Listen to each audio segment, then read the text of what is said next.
Assalamualaikum warahmatullahi wabarakatuh. Apa kabar Anda hari ini? Mudah-mudahan kita selalu senantiasa mendapat ridho dari Allah Subhanahu wa Ta'ala. Kali ini saya lagi buka berita yang isinya adalah new normal, kehidupan yang lebih baik daripada hari kemarin. Kemarin kita kurang lebih 3 bulan diberi ujian oleh Allah yang namanya COVID-19, hingga akhirnya semua orang harus di lockdown di rumah. Harapannya nanti setelah keluar dari 3 bulan kurang lebih kegiatan di rumah itu, harapannya adalah kebiasaan yang sedang berada di tempat, dibina, dibimbing di rumah selama 3 bulan itu nanti kita demonstrasikan dalam kehidupan kita ke depan. Jadi 3 bulan kita dibina, dibimbing di tempat di rumah itu ibarat orang masuk latihan, balai pelatihan. Masuk balai pelatihan yang nantinya keluar dari pelatihan itu akan menjadi orang hebat. Contoh, ada calon-calon pemain sepak bola masuk ke dalam arena kegiatan, dibina, dibimbing selama 3 bulan. Harapannya setelah 3 bulan dibina, dibimbing itu nanti keluar dari kegiatan 3 bulan itu, pelatihan itu akan menjadi pemain sepak bola yang handal. Begitu juga kita yang selama ini kita dibimbing, dibina selama 3 bulan di rumah ini. Harapannya nanti pasca 3 bulan ini memasuki hari-hari yang lebih baik, maka mudah-mudahan kita mampu mendemonstrasikan di kehidupan kita yang lebih baik.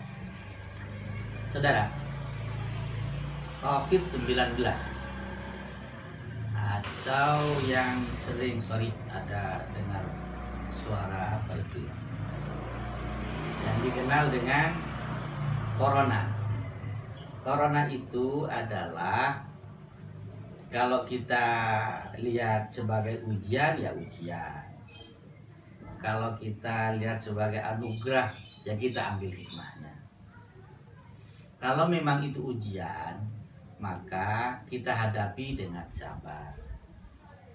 Sabar itu ialah bukan berarti diam, kayak anak kita di depan rumah yang bermain itu ditinju yang kanan, diberikan yang kiri, kamu aku lagi sabar. Itu bukan sabar, namanya double L, lola lolo. Tapi sabar yang telah dikonsepsikan dalam Islam ialah as-sabru fil Islam quwwatun fil muqawamah wal istimrar fil jihad la qu'ud wa la rukud. Jadi sabar yang telah dikonsepsikan dalam Islam ialah quwwatun fil muqawamah, kokoh dalam pendirian, teguh dalam mempertahankan prinsip, wal istimrar fil jihad, terus menerus berjuang, la qu'ud wa la rukud, tidak duduk dan tidak tidur, usaha terus menerus dengan harapan pasca dari kegiatan lockdown di rumah 3 bulan ini akan lebih membaik begitu keluar. Khairun min amsihi namanya. Jadi termasuk orang yang beruntung. Jadi barang siapa yang hari ini lebih baik daripada hari kemarin, maka orang yang semacam itu adalah orang yang beruntung. Fahuwa rabbih, orang yang beruntung, kata Rasulullah Muhammad sallallahu alaihi wasallam. Amin. Mudah-mudahan kita termasuk orang yang beruntung. Berikutnya, saudara, kalau COVID-19, corona itu kita anggap anugerah, kita ambil hikmahnya. Hikmah yang kita ambil, hikmah yang kita petik dari Corona COVID-19 ini kita selalu banyak di rumah, paling tidak kita lebih dekat bersama keluarga. Biasanya para bapak atau para ibu yang bekerja di luar rumah jam 7 itu sudah harus keluar dari rumah, meninggalkan rumah lalu berangkat ke kantornya, nawaitu mencari rizki dalam rangka untuk beribadah kepada Allah Subhanahu wa taala. Nanti pulang sampai di rumah sekitar jam 5, bahkan ada yang ba'da maghrib, setelah sholat maghrib.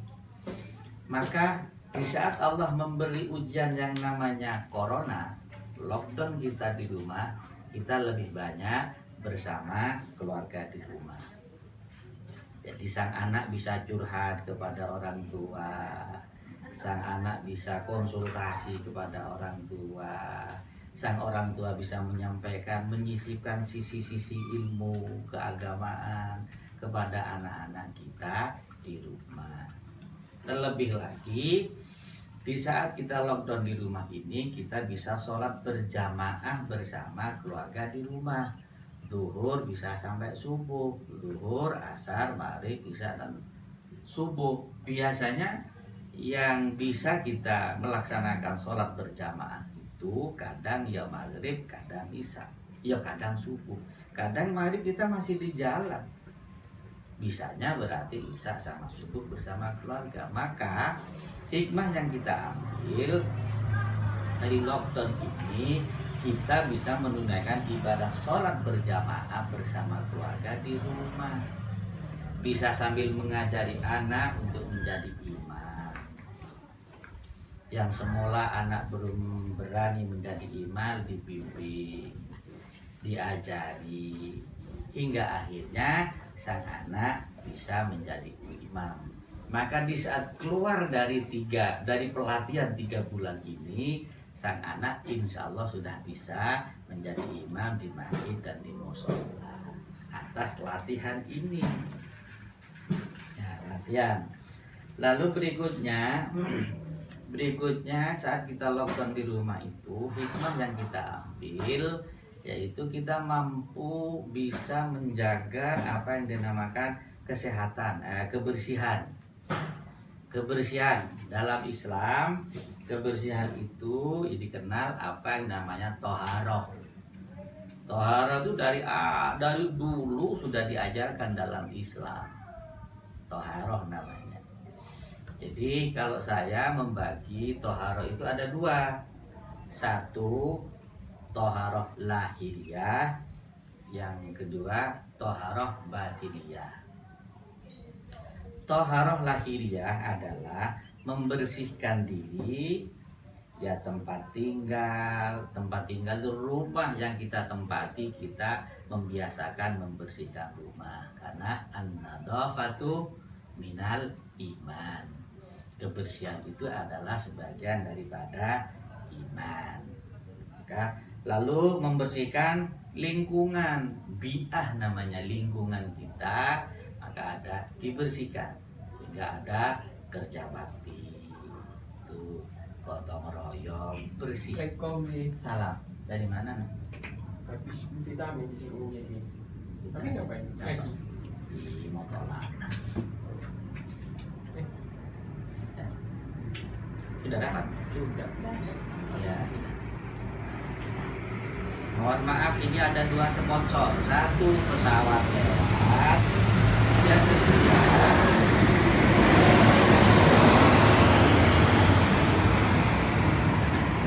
yang satu pesawat lewat karena harap maklum rumah saya di bawah rel pesawat. Jadi kalau pesawat lewat ya berhenti dulu ngobrolnya. Tapi untung bisa lihat pesawat tiap hari. Kendati pun nggak pernah numpak pesawat. Yang kedua tadi sponsor lewat anak saya. Anak saya lewat. Tadi anak saya disuruh sama uminya beli vitamin. Sudah dapat. Maka sebelum bermusafahah, sebelum bersalaman, sebelum cium tangan sama ambinya, semprot dulu kebersihan. Maka toharoh namanya toharoh lahiriah. Maka selama 3 bulan sudah biasa bersih, harapannya nanti pasca 3 bulan ke depan seterusnya itu adalah kalau tidak membersihkan tangan merasa ada yang kurang, sehingga itu menjadi ada kebiasaan, ada muhakkamah. Jadi saya lanjutkan tadi sampai mana, sampai lupa gara-gara 2 sponsor lewat, anak saya sama pesawat. Toharoh lahiriah, jadi membersihkan diri. Jadi membersihkan diri itu ya mandi, sabun harus bersih, tempat tinggal yang kita tempati ya harus bersih, lalu lingkungan kita semua harus bersih dari najis, bersih dari hadas, semua. Karena di saat kita beribadah maka harus bersih dan suci dan bersih. Maka tohirah lahiriah, ada tohirah batiniyah. Tohirah batiniyah itu adalah membersihkan jiwa dari kotoran batin, seperti dosa, seperti bermaksiat. Mohon maaf, ada orang yang beranggapan begini, Ustadz, sekarang ini lagi COVID semacam ini, kenapa sih tidak dianjurkan, tidak diperbolehkan bermusafahah? Oh sebentar dulu, musafahah itu Rasulullah menganjurkan, ma min muslimaini yaltaqiyan fayatasafahan ghafarallahu lahuma qabla ayyatafarraqa. Ma min muslimain, barangkali apabila ada 2 muslimah sesama muslimah bertemu, fayatasafahan, lalu berjabatan tangan, ghafarallahu lahuma qabla ayyatafarraqa, dosa-dosa kita rontok selama kita belum dilepas tangan kita. Tapi kali ini dianjurkan jangan bermusafahah dulu, bukan berarti melanggar hadis, tidak, karena menurut hukum dokter, ya, hukum protokol dokter, maka menjaga kesehatan itu lebih baik daripada nanti kita tidak paham apakah si A itu bawa penyakit atau tidak. Maka lil ikhtiyat, hati-hati, tidak usah bermusafah tapi hati tetap dekat. Maka semacam itu insya Allah tetap dapat pahala. Menjaga kotoran batin tadi itu ya dosa-dosa kita, mudah-mudahan diampuni oleh Allah Subhanahu wa ta'ala. Jadi satu, kita dulu ini sepotong lagi. Jadi kalau di rumah saya ini sehari semalam duduk di depan rumah lalu melihat ke atas, insya Allah kalau 120 pesawat ada yang lewat. Ini sudah berapa pesawat yang lewat? Itu ya. Tohirah lahiriah, ada tohirah batiniyah. Jadi mudah-mudahan kita mampu menjaga tohirah lahiriah, mampu juga menjaga toharah batiniyah. Berikutnya saudara, yaitu belajar menjaga hak orang lain.